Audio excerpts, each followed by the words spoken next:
Hi, I'm Craig with ApplianceVideo.com. Today, we'll be taking a gander at the pressure switch on this LG front-load washing machine.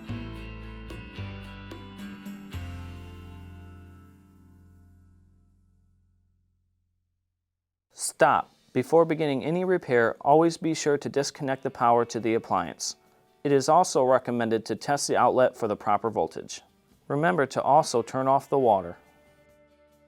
The main reasons why you'd be replacing your pressure switch assembly is if the unit is running drain constantly because it is fooled thinking that there is still water in it, or it may not allow any water to go in and you have the proper water supply.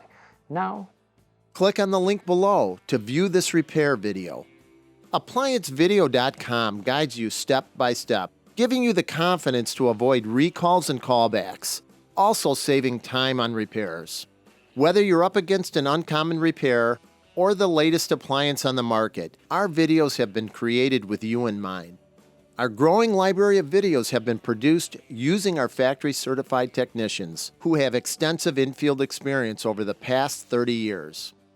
ApplianceVideo.com provides high-quality repair videos that anyone can follow, regardless of their skill level. We are here to help.